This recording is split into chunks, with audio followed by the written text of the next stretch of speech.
Hello, everybody. Welcome to Living the Liminal this week with Christy Peck. I'm so glad you're here. I know I say this often. I'm so excited for my guest today.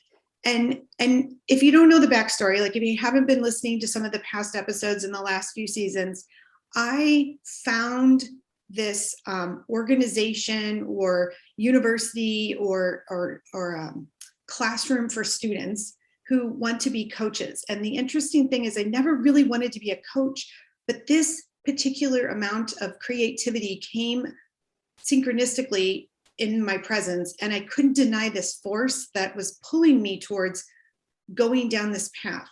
And I have to tell you that it has been life-changing, transformational. I'm not even the same person as I was. It has just sort of consumed me like kind of like when you eat your favorite dessert. It just sort of just takes over everything about your life. And that's what I'm so excited to delve into my conversation with my guest today about what she does and how she, and will include her husband, what they offer to the world is so incredible. And so I want to welcome Debra Maldonado to the podcast today. Debra left the corporate world, which I think a lot of people are starting to find this not unusual anymore, but she left the corporate world back in 2003 to pursue her passion to empower others to live their dreams. She is a certified master Jungian Life Coach, which we're going to talk about the Jungian piece. And she is the author of, her latest book is Like a Spark from Fire, Break Free from the Past, Shine Your Brilliance, and Become Your True Self. And she also wrote a book back in 2010, Let Love In, Open Your Heart and Mind to Attract Your Ideal Partner. She co-hosts Soul Sessions by CreativeMind along with her husband, Dr. Robert Maldonado. And in the podcast, they dive into topics such as psychology, relationships, emotional wisdom, spirituality, and the mindset of success in a deep but very practical way. She is also the CEO of CreativeMind, which is the personal development company that I was speaking to, founded with her husband. Together, they developed the CreativeMind Method, a unique coaching methodology based on Jungian psychology, Eastern spirituality, and social neuroscience. CreativeMind University has trained hundreds of Jungian life coaches, like myself, around the world, which has inspired thousands of individuals to transform their lives. She believes that no matter what happened to you, or whatever odds were against you, you can change your life and be fulfilled in love, success, and experience true happiness. Debra, welcome to Living the Liminal. Thank you for having me, Chris. It's such a pleasure to be here. I am so excited because just like everything I was just reading, I was like getting these chills, like getting fired up. Okay, so this passion, and I just get this sense like the world needs what we're going to talk about today. Absolutely. Like we're just in this space where the world needs exactly the spark to come alive in us again. Mm-hmm. And you talk about it's never really gone. So I want to just jump right into your book, Like a Spark from Fire. Okay, the title alone just literally warmed my heart. But where did that title come from? I was reading a book by Adi Shankara. It's a translation of, he's an early Vedanta teacher in non-dual philosophy back in around 800 AD, so a long time ago. Yeah. And he would have people come to his ashram and they would ask him questions, and one of his answers was describing how we, because it's this concept of how we're divine, but we're human. And if we're divine, why aren't we, do we have all the powers the divine has? And he really got into, it's really when we're in ego and we're in this body, we have names and forms that cover our true nature. And so he said the spark is actually identical to the fire. And if you can think of the fire as divine, that we're like that spark. We have everything the divine has. It just looks like a different form. So it's misleading for us to think that we don't have the powers of the universe within us. And so he said name and form interrupts and hides our true nature. So that's where I got it from. Well, I mean, it's such a beautiful title because I know for myself, and I'll share some of the story, and you know my story too, because I shared a lot of it during the coaching sessions, but I was just at a point where I had done so much spiritual work. I mean, years. That was really my salvation when I started to awaken and become more aware, was all the spiritual work. And yet something just didn't ever click. I couldn't ever get to this pure happiness or joy, or I just kept feeling like I kept grasping for things and feeling like I needed more and more. And you talk in the book about like coming to this awareness. And I think that's what, like, the book itself and the course, and I know we're going to talk about all that too, but that's what it did for me. It sort of built my awareness in a completely empowering kind of way. Yeah, I think what happens is that, early in life, we get kind of absorbed and molded by the people around us and our environment. Our body limit, gives us certain limitations, and no one tells us anything is possible. It's just the way the world works. And we kind of believe this as we grow up. We think everything's separate from us. We have to chase things to make us happy. The ego is very externalized. It's looking for external validation all the time. It avoids you looking inward and hiding. It hides things from you that are really won't help you survive. And it's not a bad thing to have. But what happens is at midlife, we tend to feel this, there's something more. And I feel like I'm still not satisfied. It's at 30s, 40s, we start to feel this isn't the job I really wanted. This isn't the relationship I really wanted. I'm still, having issues with the people in my life from early on, family issues. And why isn't this not changing? And it's because we're looking at it from the lens of the ego. We're looking at it at the ends of that limitation, how we were taught to perceive the world. And I think out of I've done personal development work since I was in my 20s. I'm not going to say how long that was, like 30 plus years. And I remember there was a point where I finally had a breakthrough. And it was when I started seeing my shadow. I didn't realize it was my shadow, but all the projections I placed on all the people in my life. And it's almost like you kind of look behind the matrix, like in Keanu Reeves, like you start to see like, oh, this is why everything's appearing this way. And that's that freedom, that awakening is more of realizing what's already there, but it's just been covered up by our experiences and the way we're taught to perceive the world. And so in this work, we're really, and it's really Eastern philosophy that's the key, is understanding what consciousness is and what we have, who we are on a deep level, that we're not this mind body. We're not the things that happen to us. We're the true self. And that it's just shifting that perspective starts changing everything. And then you can look at your past and really get clear on why things happen and why your conditioning happened. But if you're in it and you're inside the ego trying to fix it, it's like, I call it rearranging the furniture. You end up just kind of, you're patching things up, fixing symptoms, but you're still looking at it from the old lens and old perspective. So it's like a paradigm shift that you're describing, is that you're seeing the world in a new paradigm. And I think, remember, it's that part of, and we talk on this show a lot about forgetting who you are is really what we call it healing, but it's the transformation of truly just remembering these parts of you that you didn't even know they really existed within you, because you had, and that's what you talk about with the shadow. And I'm going to go back to kind of pull apart the layers of every beautiful thing you just said, but conditioning. So that is a big word right now. We're conditioned, we're conditioned. But how do we really become conditioned? Because I know when I went through the course, a lot of times we think of like people going through trauma or abuse, but you have a different philosophy of it. And it helped to unleash the freedom within me to even remember, was understanding it in a different way. Well, it's very simple. It's that the ego is designed to move us away from pain and move us toward pleasure. So we get conditioned when we make a judgment about a situation, and we make the judgment, not anyone else, or we get influenced too, but this is bad and this is good. And we kind of get it. And what we happen to do is, let's say you eat a piece of sweet and you like it. You're conditioned when next time you see it, that's going to taste delicious and you're going to take it. If you eat something like spinach when you're young and you hate it, you're conditioned to not like spinach. But it's also, we get conditioned to standing up in front of class when we're in third grade and kids laughing at us, that creates a negative response. So the ego says, oh, let's avoid that. Let's give you some fear around that. Next time you have to speak up because that's not, doesn't feel good. So it's almost it's a beautiful thing the ego does, is to protect us and help us survive.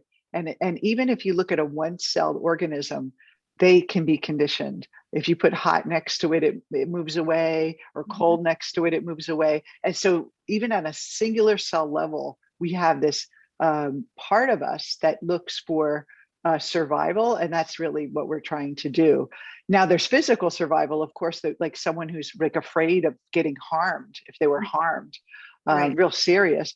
But most of our conditioning is around social survival. It's, I want to fit in. And so if you think about it, most people will stay in that mediocre level. What's going to condition me to stay in the group, in the tribe? From early on in our history of evolution, we wanted to stay in the tribe. So don't stand out. Don't be the person that everyone has to take care of. Don't be like the broken one. You have to be kind of in this mediocre place. And through that conditioning, we create a persona that matches what we think is going to fit with our family. And then when we go to school, actually, a lot of our conditioning is really created by our peers. A lot of people think it's the parents, but because your peers are the ones you're going to actually live most of your life with. Your parents are like the first 10, 15 years.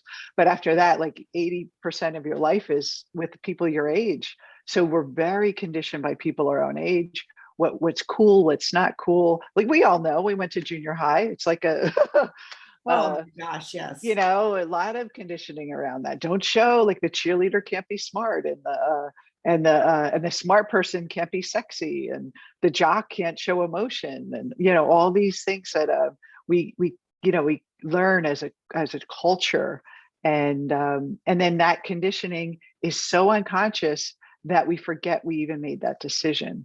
A really good story about conditioning is the story of an elephant. The elephants, how they train them. I don't know if you've ever heard this story, but the elephants are tied with a very thick chain when they're babies around this little stub, and it's only like 2 or 3 feet. And then they learn and they're conditioned to stay within 3 feet of the stub. And then over time, as they get older, the chains start to become a rope, and then it becomes just a thin little thread. And that elephant is so powerful, it could break the thread, but it's so conditioned that it won't break free. And there was a story of elephants, so a fire happening at a circus, and the elephants didn't survive because they, in their mind, thought they're not strong enough to break free. This chain is so tight, like I am stuck here. And I heard this story from I can't remember his name. Brian, someone, he's this very famous older guy speaker. And he said the chains of habit are too light to be felt until they're too strong to be broken. And everything in our life, it doesn't make rational sense. Like the elephant is so much more powerful. We can read intellectually how we're the divine and how we're so powerful. But that conditioning is what keeps us from stepping out and doing things we love, opening our heart to love, all the things that we want to do, because it's so unconscious. And that's really what we're working with. So that's I love that story because I mean, it's sad what happened, and it's, you know, but we're all like that. We're all have these invisible ropes, that chains that tie us to our old patterns, and we don't even know they're there.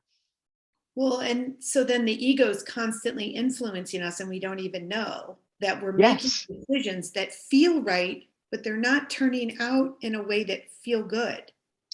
And it does it through like rationalizing, Yeah. intellectualizing, it's like justifying. Like think about even working out. A lot of people are starting a diet. It's like that we all know we want to be healthier, but then the ego's like, you know, you could start tomorrow, or oh, it's so cold out, you don't want to exercise today. One And dessert. You can eat 2 yeah, just desserts. that one dessert. And you know what? It's the end of the month. I'm going to start on the first, you know, and it's like, oh, and then it's just designed to keep you in the old pattern. And it doesn't judge the pattern as right or wrong. It just says, this is what worked before. Like anything unknown, it's afraid of. And so it's trying to do its job. It's not evil or bad. It's just how we survived. And thank God we have it, because we don't walk in front of speeding cars, and Right. we don't yell and get crazy with people, and we disagree with them and get beaten up, like we keep our composure and we have to be civil.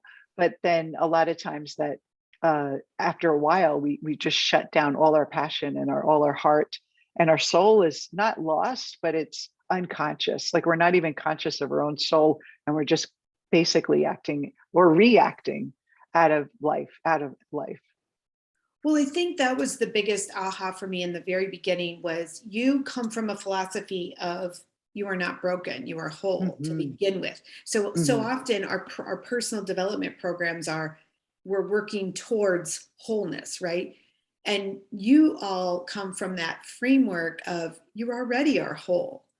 So coming from that was just sort of like putting pieces of puzzles like, okay, then why do I think that way? Then why Mm-hmm. am I acting that way? Instead of, oh, I have to act different in order to. It was a completely reverse. And I know it helped me to understand. So help our audience understand what you mean when you say you're not broken, you are whole. Like what is that? Well, because the true self is not the body or the mind. So anything that happens to our body, Mm-hmm. physically in life, or even our mind, our kind of thinking and all that, is not the true self. Is not touched by that. The true self is the pure awareness that's witnessing this character in your body having this life experience. The character is just an experience, like of an individual having this virtual reality. And something real, even more simple, is to think about that our ego is there to protect us. So what we're really working on, a lot of people say, oh, I'm going to work on my trauma. I got to go back and heal this trauma. There's nothing real. The trauma never really happened. What you're really working on is your reaction to that event. Right. And that is actually not a terrible thing. That reaction was the ego saying, let's move her away from pain to pleasure. So it's not a broken part of you. The mind is acting perfectly. It's a healthy mind that creates defenses. So what we're doing is we're just working on the defenses that your mind created in that experience and realizing it doesn't need to have it up anymore. It's like putting armor on when you don't need armor. For example, COVID, right? The cases are down. We don't have to keep wearing the mask, or we can if we want to, but it's not like this, it's like taking off that protectiveness and feeling like that I don't need that anymore. For me, that approach is much more powerful than saying you're broken, you got to do a lot of healing. And I said in my first book, I felt like Humpty Dumpty who fell apart and couldn't put herself back together again. I just really felt like after years and years and years of working on myself, I felt like I was never going to be whole. And actually, the more work I started doing on myself, there gets to a point where you just feel terrible about yourself and you feel more broken, and you're never going to, like, if you just keep looking at the ego, it's like you can find a million things that the ego is, doing things that aren't appropriate or having feelings that are unsavory, and it'll take a lifetime. Like, why are you wasting? It's like this ego is not even real, and we're trying to fix something that is not true. And so it's not bypassing what happened. It's not processing emotions, but it's the perspective is changing. It's the way you approach it. As I am whole already, I'm seeing what's like kind of dragging me from fully expressing that wholeness in this body and mind. Not, I need to heal that thing that happened to me. I just need to lift up the defenses that I created to protect myself, which is a sign of a healthy mind. And when we tell people that, I see people cry. Like when we used to do in-person VIPs, are just like, oh, I don't have, like, oh, I'm healthy. I'm not broken. I'm not dysfunctional. I'm not this label that I received. I'm pure potential. There's something very beautiful about that and inviting for people.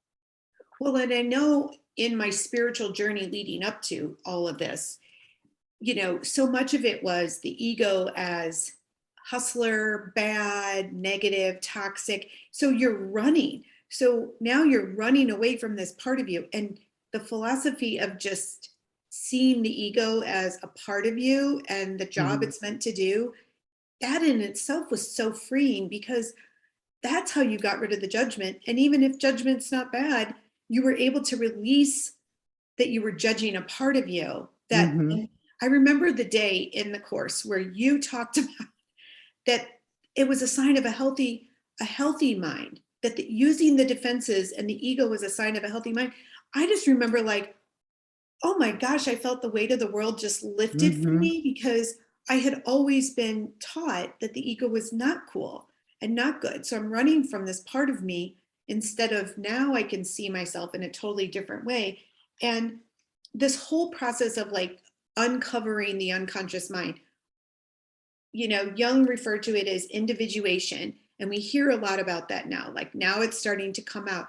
What is that process? And how is that different from like other personal development processes? Well, Jung's process is completely like in its own world of its own than a traditional therapy, because most therapies are about building up the ego and repairing the ego. And they don't have a spiritual element, because in the medical model, spirituality was not spoken of. It's not spoken of.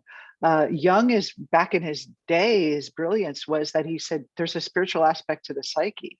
And he kind of, was in his own little world, which was very controversial back in the Victorian time, but he was talking about this spiritual nature. And so you can make your ego better. You can make your ego better, but what you're really doing is getting coping strategies and you're being better, but your identification is still with the ego. It's like, now I'm Debra with a more confident self, or now I'm Debra who's taking more courage.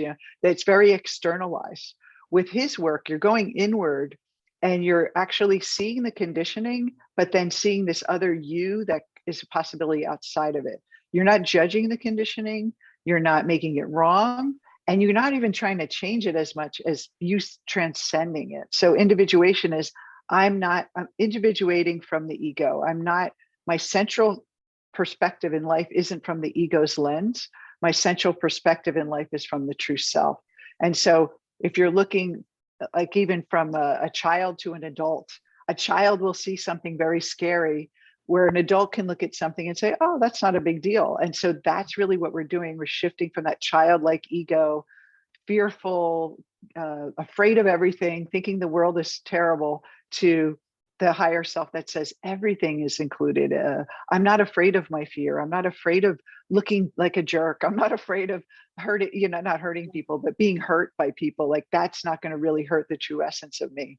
And ultimately, we're just not running away from things anymore. We're actually moving toward it, like you said. Yeah, I know the other day I made a decision, and in the past I would have never made it. I would have stayed in a situation because I didn't want to look a certain way. I didn't want to be perceived. I didn't want to make people mad. I had all that pressure. And this time I felt, okay, this was a free moment to make a decision. I made the decision. And it's not like the external stuff changed, but it was how I was perceiving myself in that external situation. It was completely different than I had ever experienced before. And it was so empowering. And I think that's the benefit of the shadow work. So explain to our audience what is really meant by the shadow work, because the word shadow is out all over the place. Oh yeah, people misinterpret exactly that. What I understood it to be in the line of work that you all do with Jungian depth psychology and all of that. So explain it for our audience. Shadow, when we create our conditioning, we create a persona that's going to match and fit in with the world, to conform, to survive. So anything that's non-adaptable to that persona, that doesn't fit, goes into the shadow. It's kind of like, we don't need this part of it. We want to hide it. And a lot of times it's not even conscious, but when you think of a duality, when you choose to be good, you have to push away bad. When you choose to be nice, you have to push away mean. There's always a duality with the ego. And so the ego creates this shadow, and it's the things that it doesn't want to be or become. But the shadow is actually a part of our psyche that we're denying. And most people think the shadow is all the evil parts of ourselves, or even negative voices in our head, or negative beliefs, or wounds and all that stuff. No, the shadow is things that and it could be related to an event that happened, but it's really personality traits that we don't want the world to see, or that we don't identify with as the I, like the personality. Like, I would never hurt anyone. I would never be pushy. I would never be mean, or I can't say no. And that's a pleasing, like I can't say no because I don't want people to think that of me. Right. And it's a real, the ego's a horrible judge. It's not curious. It's very judgmental, black and white. And so we have all these parts of ourselves that we can't use. So let's say whatever the decision is. So for me, like, what if my shadow was, don't make a fool of yourself. Mm-hmm. I would be terrified to do this interview with you. I'd be like, and I would justify it. I would say, I don't have time. I'm too busy, or blah, blah, blah. And the shadow, because the ego's like, no, we don't want her to look like a fool. And so I can look like a fool now. And I integrated that part. And that kind of fear goes away, and it opens up more possibilities for you. Because if you can't be something, you're automatically limited, and your ego will use the shadow, like use what it doesn't want to be to stop you. And most of what stops us in life is what we think other people are going to think of us, or even what we're going to think of us. Right. And it's really just examining those things and saying, with curiosity versus judgment. Is the shadow the same as limiting beliefs, or are they different? No, different. Limiting beliefs is on a conscious level. Okay. You can get to limiting beliefs, like just write a journal. It's really there. The shadow is things that you will actually be surprised that's there. Like I could see, like me not wanting to be mean, but there's a deeper part that like the people that show up that annoy you are aspects of your shadow, and we all would immediately resist that. We would immediately say, oh, I am not this horrible person, or this person who's stealing and all those things, but that's in our shadow. And so we have to examine it. It's not that that's who we are, but it's almost like us judging that part of humanity makes us limiting in how we express ourselves. I know there was a time when I was actually going to go away for 4 days by myself, because I have 4 kids, and I could hardly even pack my suitcase. And driving to the airport, I was having massive anxiety, because in my body was this thought that then I realized was part of the shadow later on, of a good mother doesn't leave her kids for herself. Mm-hmm. A good mother can't be this. A good mother mm-hmm. can't do this. And I was like, what in the Sam Hill is wrong with me in this moment? I can't take 4 days. My husband's home with them. They're all fine. I deserve this. Like, I had to really do some mental talking, because that whole concept of good girl, good mother, the fact that we need to be perfect in every role that we are, it really inhibits us from being our authentic self. So how do we notice when we're operating unconsciously, like from that shadow power? We just feel triggered. We get emotionally triggered. Anytime we have an emotion that arises in us, good or bad, mm-hmm. Positive or negative, is our unconscious showing us something about ourselves. So we can learn about ourselves of what we admire in other people. When we fall in love and have that projection, that's unconscious. That's like a deeper part of ourselves. So the emotion is really the key. But I think we know, it feels as though we can't make a clear decision on things. So we question and second guess. And that's really the conflict, because the divine in us wants to express all of who we are, and the ego's pushing it down. So there's this kind of battle that's going on inside. And so we always say that inner conflict will show up as an outer conflict. So this situation that you're taking that vacation, that really pointed to that inner conflict. And as a coach too, like me teaching for so many years, there's a lot of inner conflict with, how do I be this teacher and still have stuff I'm working on? Like, yes. I should know everything. I should be perfect.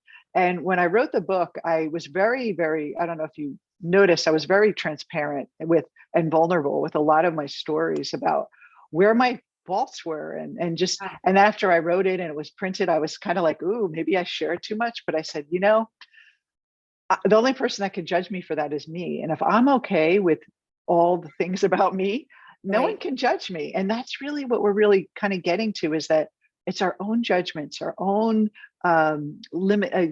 harshness on ourselves that we're really experiencing out there. It's nothing.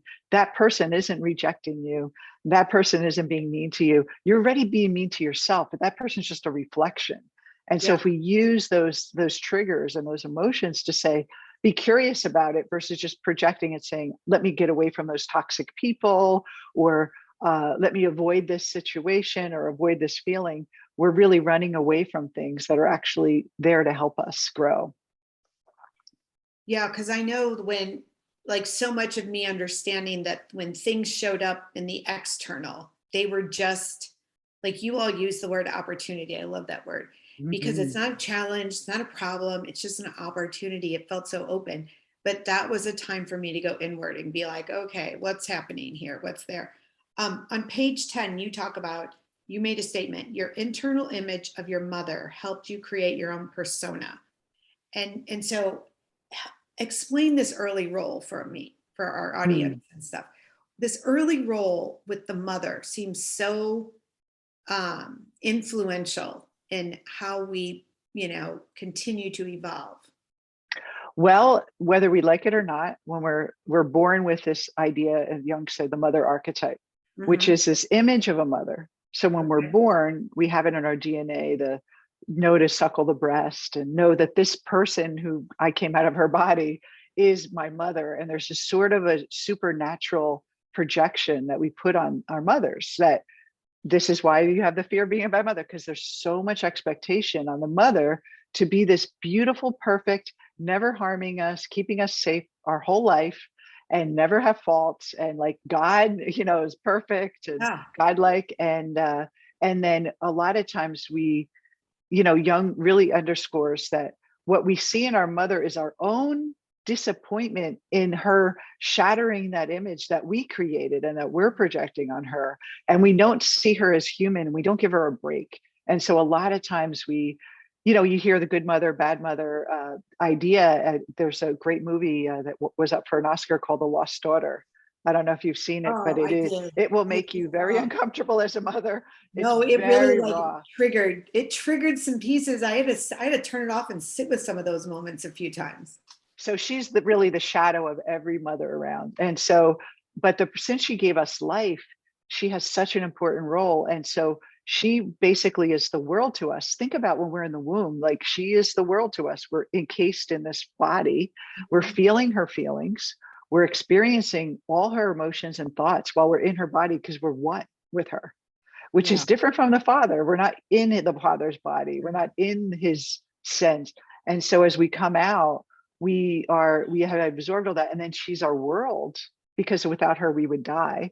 And then we end up relating everything to how she treats us or how we perceive that nurturing is how good we are, how worthy we are, and how the world sees us. So as we grow up, how your relationship with your mother will dictate your relationship with the world. So was the world a love nurturing place, or was this world a terrible, scary place or inconsistent? Some mothers are inconsistent, Right. and some mothers have, mental illness. Some mothers are depressed. Some mothers have 20 kids they're taking care of and they're trying to do their best, and we don't know what's happening in their life because we're children. So we just make all these assumptions. And Rob's a child psychologist, and he said that when he works with kids blame themselves for everything that happens in the family. Everything. And everything that's happening, fights, divorce, they feel so bad, like it's their fault. If they were a better child, their parents wouldn't get separated. Like they think it's their fault, and they make up stories. And so the mother's not responsible for giving up those stories. Maybe she's responsible a little bit for the environment, but we're the ones who made a decision of what that meant. And Right. that inner assumptions that we make are deep within us. And then we create a template, mostly as women, we create a template because she's a woman, we're a woman, of what kind of woman we're going to be. Are we going to be the mother, nurturing mother, or are we going to be the professional where we shut down emotions? Are we going to be like our mother, or are we going to reject her? And I think for every woman to examine their relationship with their mother and figure out what that is they learned from her versus just saying she's a terrible mother and I Right. don't want anything to do with her. It's like there's energy there. And the more you hate someone, the more you reject someone, the more power they have in your life. So Right. you have to reclaim that power. I want to share a story about this because my mother's a lot like me, and I really didn't have a lot of mother issues, except I didn't want to be married and trapped in a relationship like she was. That's kind of my assumption that I saw. But she's been listening to my book on tape, and she just recently told me that and she doesn't read self-help at all. She's a Catholic woman, like God is the answer to everything. And she said, she said, it's changed my whole outlook on life. Just listening to your audiobook. She said, I'm really feeling more courageous. I was kind of feeling sad and depressed. She's 81. My father passed away 10 years ago. And she said, I feel so much energy and I want to meet people and I'm not afraid anymore. And she said, I just want you to know. And I think because I'm like her, Yeah.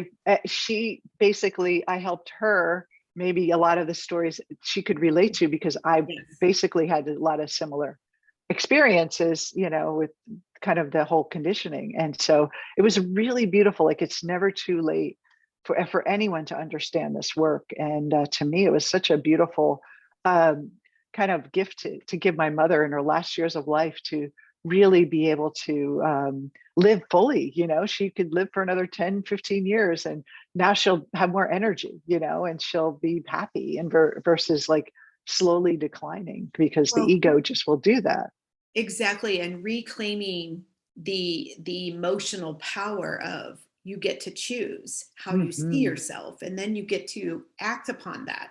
And you talk a lot about an emotional template too, and that we created this emotional template when we were younger.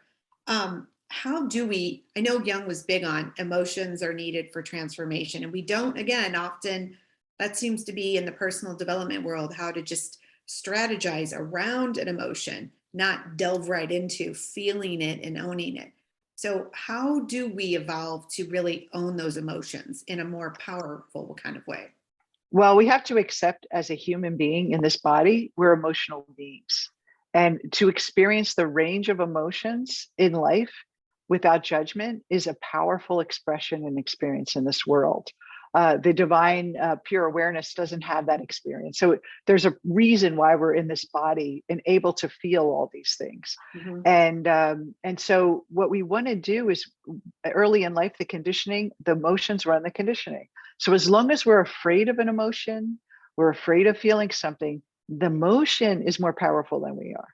And so what we do is go toward the emotion and we see that pure awareness is the power and we're watching the emotion and it's like, you're not going to scare me. I'm afraid. Okay. I'm not going to let fear drive me. I'm not going to let my sadness drive me. I'm not going to let my hurt drive my life anymore, because what we're doing is we're giving so much power to the emotion conditioning in our life that we don't, we're just kind of, again, rearranging the furniture, trying to basically doing what our conditioning does is move from that pain to pleasure. That's all we want to do. And we're just kind of back to square one again by going toward it and saying, you know what, this is very uncomfortable. I find that it really makes us, the shadow work and the emotional work makes us really be brutally honest with ourselves of who we are as a human being, even though that's not all of who we are, but we have to be brutally honest with what the ego has created for us and the parts of ourselves or the personalities that we are kind of make us recoil a little bit, is to be brutally honest and face those. That's power, not blocking things in the corner and running from them. It's really going head on and facing it. And that really will give us freedom, or else the emotion, again, you give it power. If you have to get rid of it, anything you have to get rid of, you give it power. So do you believe we can be neutral? No, I don't think that's the goal. Yeah. I think there's a famous quote in the emote. We're meant to feel something. Yes. There's so to say, oh, I'm neutral. Yeah, neutral is basically repression. A lot of people that say, oh, I don't feel angry anymore and all that, that's basically repression. And you want to have a healthy balance. It's not that you have to have rage every day, but you want to kind of get in touch with that anger, which is actually passion. It's a passion. It's a will to live. This is what moves us. Anger is just a repression of that action, a repression of our power. If we understood anger is just power, just limiting and feeling limited, then we say, oh, wait, let's examine this. Let's change the label around it. Let's look at what the sensation is. It's like the Upanishads say that there's two birds sitting in the tree of life. One bird eats the sweet and sour fruits, while the other bird watches in non-attachment. And that's what we want. We want to have our human life and all the glory of falling in love and heartache and sadness and grief when someone we love passes. It's a beautiful honor to a person to really miss someone and get connected, and the agony of defeat and the victor is the thrill of victory. You know, like it's part of being alive, and we don't want to just like be in this mediocre blah. Yeah. I'm okay comfort zone. It's like, oh, give me challenges, make me feel fully alive. And that's and then know that nothing can harm me. And in that place, what an amazing life experience we would have. We would do so many incredible things that didn't scare us. I think the concept of feeling supported, even when the challenges are stirring you up, is such a different way to live life. Like that's the opportunity is, can you experience the ebb and flow of your life and feel fully supported by something beyond yourself so that you can be full expressive? That to me was like another eye-opening moment was, oh, wow. Okay. I didn't even know this was available. And yeah. And that's why it's just very like Vedanta is not very well taught. I mean, the only person I know that really teaches it very well is Deepak Chopra, actually, is non-dual philosophy. But it's mostly a lot of what we hear is that kind of duality. It's Western medicine has infiltrated spiritual work and coaching and personal development. It's very medicalized. It's very like diagnosis and healing. And that's okay. I mean, for people that have mental illness, but for the everyday person, we don't want to fall into that trap. There's so much more. And even in modern medicine, I mean, we're still not looking at the soul of the person, the spirit of the person, the potential of the person. We're looking at the symptoms and how do we alleviate pain? How do we give that short-term fix? And, and in this society, that's, I think a lot of people are looking for. Just give me the short-term fix. But if you really commit to yourself and go toward what's uncomfortable, you get such a bigger payoff in life. You get such a bigger life to live.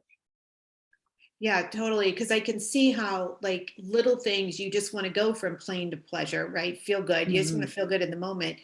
But I know down the road, I never really felt good afterwards. It just felt good in that split moment.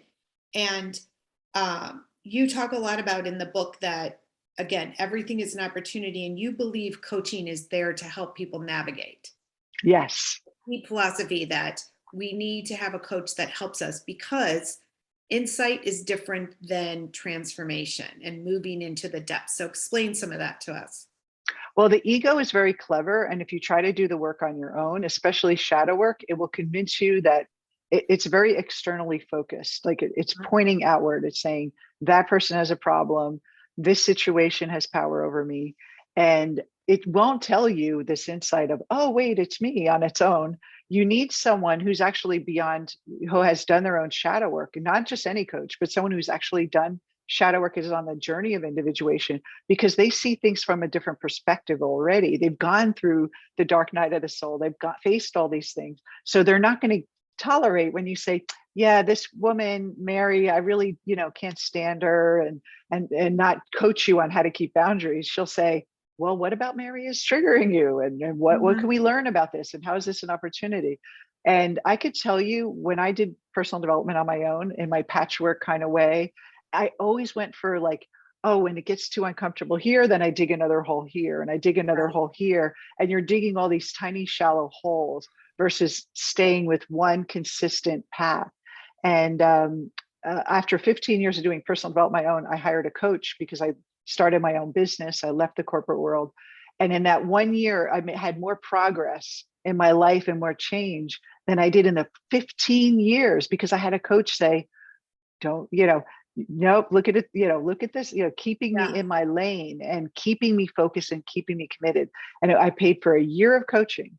A year. That was my first coach I ever had. I was like, a year, but it was really very profound because, and then that's what sold me on coaching. I was like doing hypnotherapy originally. And I said, I think I want to be a coach. It seems like longer term. it seems like more consistent, and that you're getting people that don't just want the band-aid of help me quit smoking, help me lose 10 pounds. You're working with people that say, I want to live my purpose. I want to have bigger experience in life. So it was a different shift for me having a coach. And I see it every time. People that don't have coaches just get lost. They get lost looking for, the ego picks out the things that aren't going to really challenge you. And then it's going to make the things wrong that challenge you. It's going to say, oh, you don't need to do that, or you don't have money to do that, or you don't have time to do that. The ego will use its defenses to just stop you. And where a coach can keep you accountable and help you, because they recognize the defenses, and they'll be able to say, is it really true or is it not? And help you not tell you what to do, but get to the answer of you getting to your truth, not listening to the ego. And it's a very powerful process, very collaborative. It's not healing. The coach isn't healing you. The coach is saying, let me just replay what you just said and let me help you examine. It's called self-inquiry, but collaborative inquiry with a coach is you're really both asking yourself and being curious about what's happening versus judging it and moving on, which is normally what we do with conditioning. Is like we make a quick judge, we react, and we're still back in that pattern. So it's like a disruptor. Having a coach, they disrupt that thinking.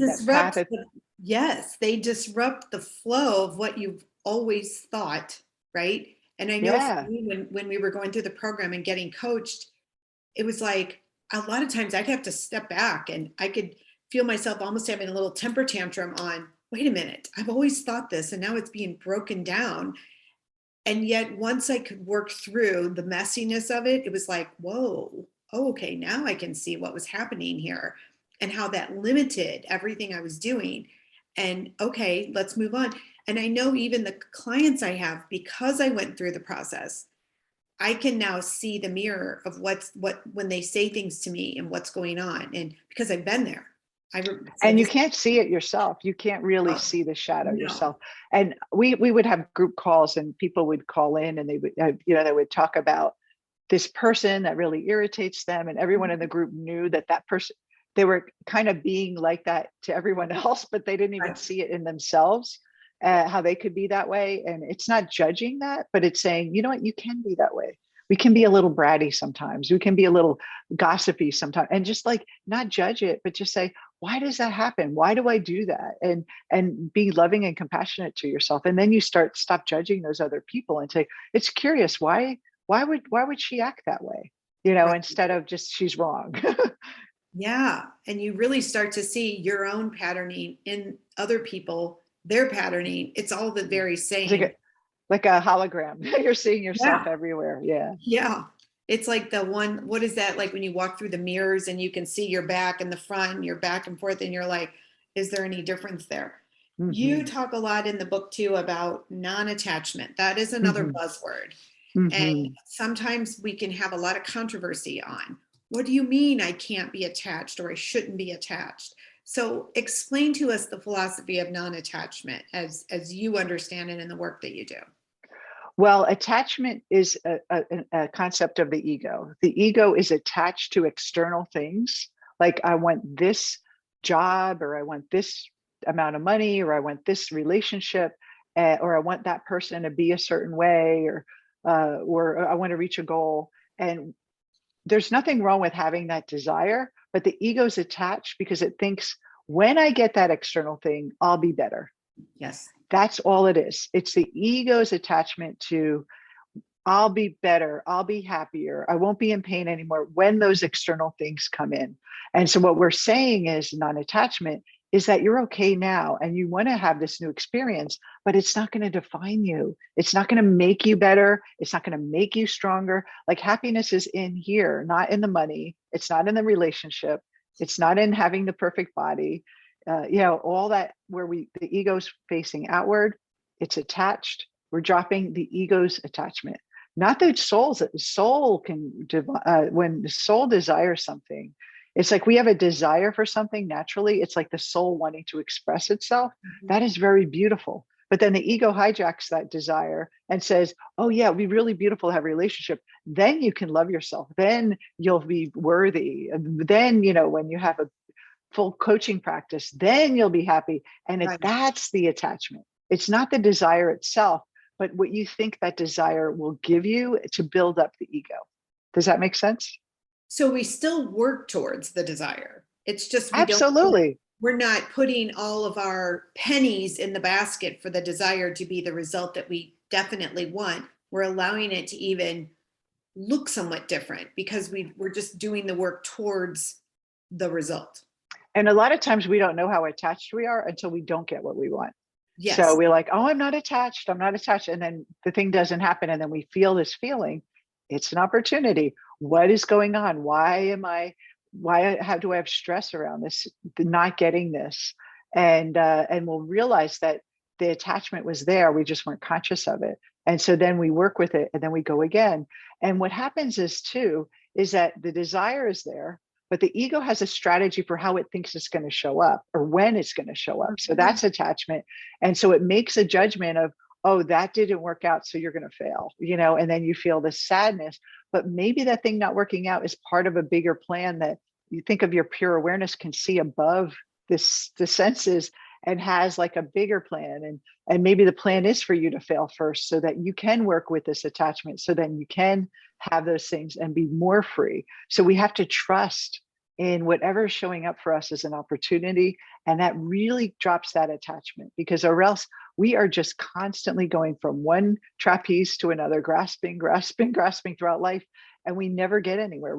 It's never going to be enough. And we're never satisfied. And in non-attachment, you're having joy in just taking the action. When I wrote the book, I had no attachment to if one person read it or 1,000 people or 100,000 people read it. I just know I needed to do it. So I did it out of love, out of my desire. And if I was attached, I'd be like, ooh, are people going to like this? And if I do it this way, people will buy more, and then it muddles up the creativity. It muddles up your expression. And then it becomes this inauthentic piece of art that isn't really you. And so it does interfere with us really even having great relationships. I worked with a lot with singles, so attached to finding that person that they couldn't see that ideal person was right in front of them because they didn't look the way they thought it would, Well, and I think when you can make a decision or when you can see all aspects of yourself, then when an opportunity shows up and you get a little triggered, and then you have to start going, okay, what's going on there? What's here? What's just trying to teach me or inform me about myself? And then you make another decision. That decision comes from such a deeper place. Mm-hmm. And you know the truth of it. I know just recently, I was in a situation where we had planned to do a retreat and I was working with another person, and, all the way through the beginning was excited, felt this was the right thing to do. We were doing all this stuff. And then the ego started to get the best of me. And I could hear the voices of, well, no one's signing up and no one's coming forth and no one's talking about it anymore. And blah. And then I had to sit with, okay, what's going on? I'm having some massive feelings and emotions getting triggered around this. And when I went in and did the deeper work, it was so, I'm going to say awfully good. I'm going to use those two words because I had to realize you did this for the wrong reason. You even attached to it. You even said yes to it for the reason that you thought it would define you, and it doesn't define you. So then the good part was, okay, I'm going to walk away, which was hard, but good. Yeah. And it was such a free, I remember my body just felt like, although I was very sad because I had to realize this part of me that was seeking out approval in that way. But it was so unconscious until it was made conscious. This brings up a really good point too, is that a lot of people would look back and say, judge themselves for being attached, right? And like, I should have done it differently. And I want you to know that whatever and everyone, whatever, ever even you making mistakes, all happens exactly as it should. So you making that path for you gave you the lesson. So it's not bad. So we don't make wrong turns or right turns. That's how the ego thinks. It's like everything's perfect. You had to show up that way with the ego, getting all that so you can learn that. And so I think a lot of people get hard on themselves, and they need to forgive and get, like judge themselves so harshly. I'm totally one of those people that always try a perfectionist. But if we could look at our past and those experiences and say it played out, even if I was unconscious playing out all that role, it happened exactly as it should, and how you reacted to another person, so you can get something bigger. And you just have to trust that, even when we're lost in conditioning, that the self is always trying to lead us back home. And so we're never going to be off track, because if we are open to it, the self in us is always going to just lead us back to the truth. And so no matter how many mistakes, like the prodigal son, you can make all the mistakes, you're still the best, like it's like giving yourself that beautiful experience of messing things up, thinking wrong, failing, upsetting people, and saying, you know what, this exactly, because for that person in you, this is a perfect situation. For the person you had to say no to back out of, they are learning something from that experience too. And you just have to trust in that, the bigger picture. Well, I think it's giving ourselves the permission to be if we're whole, then we have constantly, it's like a constant commitment to keep being whole. And that means giving ourselves permission to be all of it. And even to feel. There was an array of emotions I had to feel. I mean, I felt disappointed. I felt sad. I felt mad. And I just kind of let myself have a few days of just stomping around, throwing a little temper tantrum, not wanting to talk to anybody. It's just energy. Your mind, your ego's like detoxing itself. And so it's good to feel all those things. And it was just an okay thing. And I think facing those challenges head on, like you talk about, versus like running or numbing ourselves away from them. You talk a lot about wisdom mindset. Explain that to us, because that's such an empowering place for people to understand they have available to them. Well, on a conscious level, we all think the wisdom is unconscious. It's a spiritual part of but on a conscious level, we do have a direct channel to that wisdom of the universal wisdom, which we call the wisdom mind, or the divine intellect. And so we have the ego part of our mind, our conscious mind, that's kind of telling us the stories, being the traffic cop in our life, teaching our body how to react and have this concept of I, this limited way. But then there's this other part of our mind that's, again, the awareness, the pure awareness. That's the wisdom mind. It's a part of our mind that, again, is just watching the ego. So as the more we stop identifying with this ego that's kind of wrestling with life, and listen to the part of us that's watching ourselves wrestle through life, that's who we are, then everything changes. The ego isn't even real. It's, if you go to bed every night, when you're in deep sleep, that ego dissolves away. It's not, it's an experience. It's not a thing. It's actually an activity, a function like digestion that happens when we're in a mind body. So it's like not identifying that we're this function of this conditioned body and patterns of like almost like a machine that's like kind of trying to keep itself alive, and identifying with this wisdom. We start to do that, and meditation is a really great way to start that. It's just watching your thoughts. It's such a simple exercise, but you start to identify with the witness versus the thinker. Yeah. When you start to be able to do that, it's like looking at yourself on a stage and just watching things play out. And sometimes I'm even in the middle of talking, and it's like I'm looking at myself going, what are you saying? Like, where did that even come? I used a phrase last night at dinner with a friend, and I got home and I started thinking, where did that phrase come from? Why would I use that phrase? Now, all day it's been like curiously, kind of like in an incubator. There's a reason that two words came out of my mouth. I don't quite know what they mean yet, but there's something coming through me. And I think when you can start to watch yourself in that way, again, that's just another form of being free and feeling free and not locked into a system or a pattern or a cycle. And you're just living it over and over again. Like that one movie, Groundhog Day. Isn't that where they just live something over and over? Yes. And that's everyone's life. Wake up. It's the same programming every day.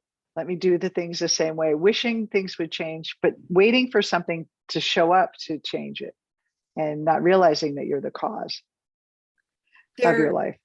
Exactly. And feeling, I know for myself and even my clients that I work with now, and I've watched this shift and transformation take place. It's beautiful when they start to realize that this internal wisdom has been there all along and they start to Mm. use it and not feel locked into their external. I know for myself, my favorite play is Wicked, right? And the song Defying Gravity, where they talk about that realization that all of this going on out there is not really what you want anymore. You want something more meaningful and purposeful. And in the book on page 136, you write about it, this moment and this thought where you say, I just want to see what I am made of. Okay, that I just got chills literally when I said that. That to me is the spark. Is when you Yes. finally realize, I want to live pure potential, pure awareness. I want to live is the best that I can do. See how far I can go. See whatever, how expressive I really can be. I just think that's really an important piece there. That was just kind of sums it up for me. Did you feel Yeah, it's that? like a boldness Yeah. to like be willing to even, like for me, when I left the corporate world, I didn't know I was going to succeed. I never had a business before. I didn't have that much in savings. I don't know. I mean, I had a really nice salary, brand new car, nice condo. I was like, what am I doing? But I just felt like I played safe my whole life. Yeah. And I was tired. I was sick and tired of being stuck. And I just want to see, let me try this. I've been thinking about doing this for my whole life. Let me just see. If I fail, I can go back and get another job. But I just want to see what I'm made of. And I look back and I wish I could tell that part of me that you're going to do all these things. You're going to meet the love of your life like in a year, because you're going to step into your true self, not this Right. corporate person. You're going to grow so much. You're going to reach so many people. You're going to travel the world. Like, I wish I could tell her, don't be afraid. But I think a part of me, the divine in me, just knew that I was meant for more. And I think we're all meant for so much more in our life. And the ego says, no, no, no, this is good enough. This is, that we don't have to challenge this, and procrastinates, and just to see that, try something bold, because there's, what's going to happen to you? Nothing. Like, Yeah. there's no real Yeah. like downside. You'll find a way. Your ego will, I mean, your spirit, your soul will find a way to make it help you if you're willing to commit to it. A lot of people listen to the ego, they take a step in and they back out, put the toe in the water, or just kind of play on the surface of it, pretending they want to do something but never do, like write a book but never try to get it published, all those things. Yeah. And sometimes when I'm going to use this, because I wrote a book a few years ago and didn't realize I was so locked in old patterns that I didn't even feel good about the book. I mean, I had people telling me it was a great book and they really enjoyed it and it helped people. And I prayed that it would help me and it would help other people. I did all of that. But I was so locked in an unconscious pattern of self-defeat and self-denial and loathing and not even loving what was coming out of me, that even to this day, it's still, even when I look at the book, has a little bit of energy towards that. And I'm having to welcome that book back into my life in terms of, are you freaking kidding me? That was an amazing feat that you did, to go back Mm-hmm. into your stories and write in a way that could help other people, even if it was only that one or two or three or four. Like, look what you did.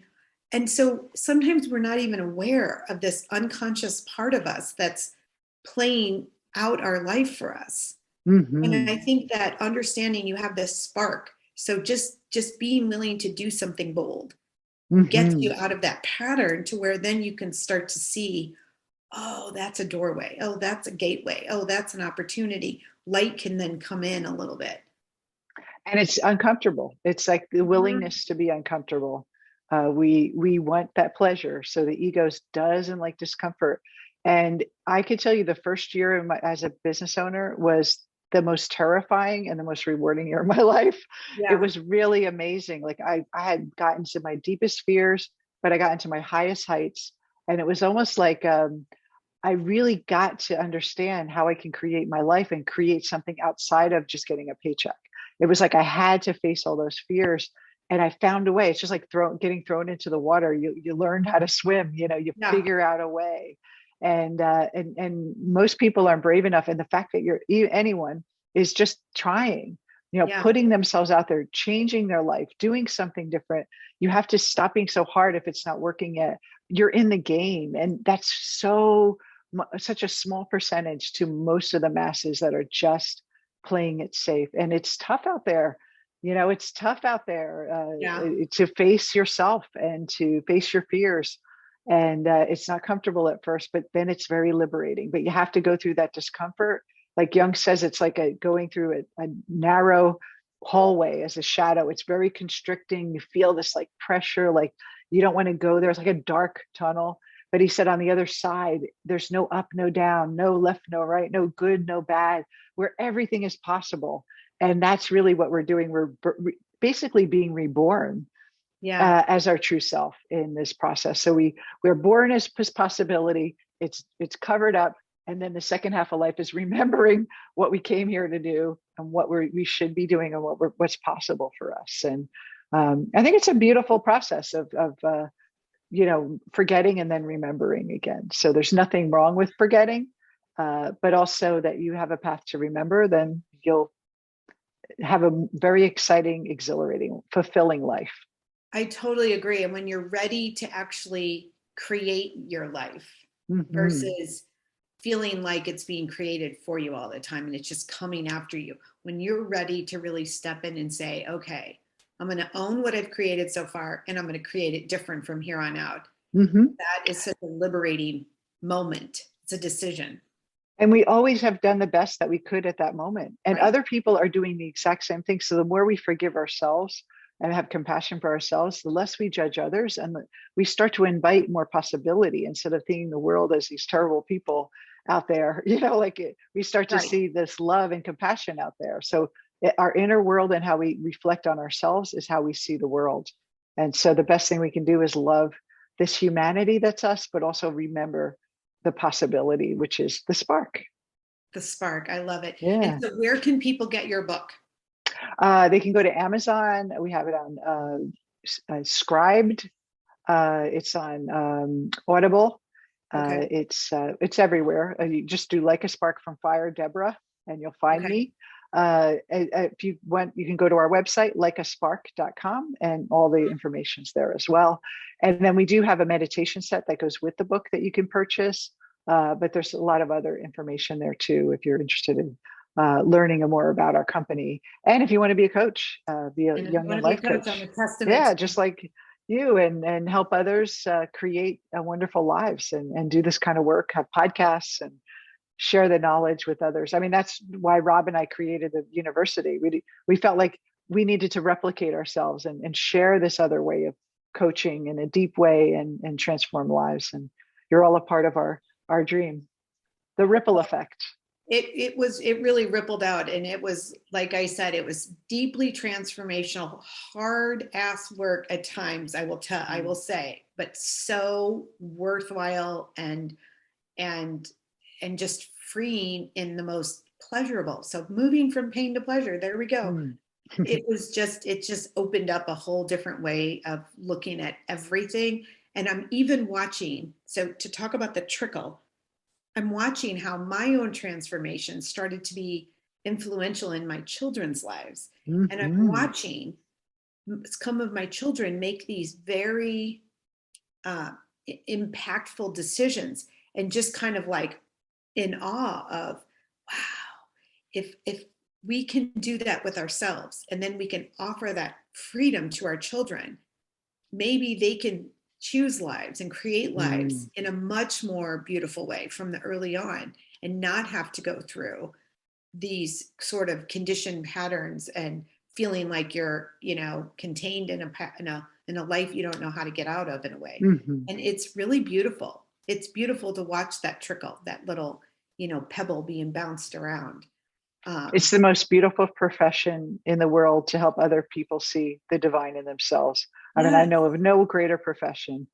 It heals all wounds. It heals all physical, mental pain and suffering in ourselves, and then ripples out to the world. So it's a contribution to this world that we're creating all collectively together, more of us waking up and seeing the truth, not being blinded by our reactions. And especially, we talked earlier, you said there's all this stuff going on in the world of, fights and the political climate here in the US and wars in the overseas and, the fears around the pandemic and how can people deal with all the challenges of the world? The world's always going to have challenges. How can we deal with it in a more awakened, conscious way? And I think that's so beautiful. And that's a beautiful way to just sort of wrap up this conversation. I'm going to ask you our high five questions as we close up here. What inspires you? Me, when I read my first self-help book, and it was Louise Hay, and she said, your thoughts create your life. And it was the first time I've ever heard that I had power to change my life, because I would just think God has all the power. It's of God's will. And so that began my journey, and all the self-help authors that I read over the years. I have so much gratitude for them leading me to the path where I am today. Even though I started out and then rearranging the ego a little bit, it's still fine, because there's stage in our life where we just have to feel a little better and understand how we work. And that's really, for me, one of the greatest things is those people who teach higher knowledge, teach us to have a better life, inspire me the most. I love that. How do you have fun? Ooh, we love to go to museums, Rob and I love walking. To me, that's like my fun thing. I'm getting a bike. Fun. I love watching movies. That's my favorite thing, because I love looking at the archetypes. I feel like I never get out of this work, because I'm always like matching things up, going out to fine dinners. Just have I love that, getting together with friends and having deep conversations over a nice, beautiful dinner. I know when you said that about watching movies, I watch movies now and I'm like, ooh, okay, they're doing that. Oh my gosh, they're doing that. Like all of a sudden. That's his shadow. Yeah, you start to see things and you're like, whoa, this is pretty wild. What's one thing you can't live without? Rob. And he's my so husband. Amazing. I know, I'm attached. I admit it. Yeah, he's I feel like we're one person, but we're different, and we both bring, I've searched my whole life. I was single into my 40s. So to find that love is just beautiful. And he's the most important person in the world. And I'm so grateful. I'm very attached to him. I love that. That's so cool. What does freedom mean to you?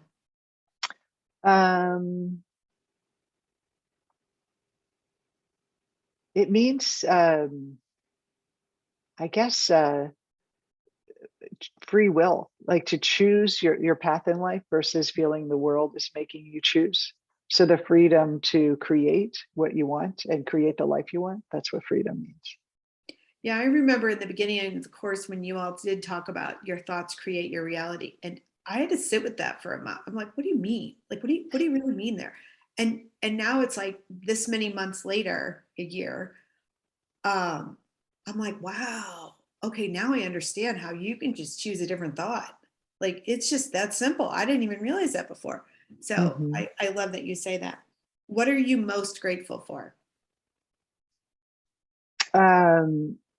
I think the wisdom of the Upanishads. I know that sounds like a dorky answer, but no, not at all. With a wisdom of really understanding who I am. And I just feel like it's like, some people love chocolate. I love reading yoga philosophy and the Gita. And to me, it nurtures my life so much. And so grateful for the knowledge. It's helped me live a better life. Yeah, you share a lot of great stuff. And I've grabbed on to everything you ever shared, because I'm like, that just feels like a warm blanket, literally. That's beautiful. And I just have them stacked up. I need to keep reading them, because it is like your soul knows that language and it just warms the heart. Yeah. I think that's why my mom had such a profound change. She doesn't know all this stuff, but on a deep level, her soul knows. Yes. And so it was like, allow herself to come out. So the people that you love may not understand Jungian or even self-help, but when you speak the truth, there's a part of them that knows it, and you just have to speak the truth unafraid, so people can really get the experience in life that they truly want. And something wakes up in them when they're ready. So I think it's all about when they're ready. yeah, Debra, thank you absolutely. so much for joining us today. This has been a pure delight. Well, it was very wonderful to share with you, and you're hearing your stories, and so glad that you're doing this great work in the world as well. And I appreciate you. Thank you. I appreciate you. I learned a lot. And for the audience, go buy Debra's book, Like a Spark from Fire. It will open you, invite you, warm your heart. And it's just a great guide. And like we promote, find somebody who knows this work to help you, because Hmm. it's life altering, and it's like getting a gift that you didn't even know you wanted Hmm. until you open it, and then you're like, oh, that's exactly what I wanted. So Yes. thank you all for listening to Living the Liminal this week, and remember who you are, brave your confidence, courageously choose you, be the change, embrace growth, and expand your awareness. You are a beautiful soul. I love you. Peace out, my friends.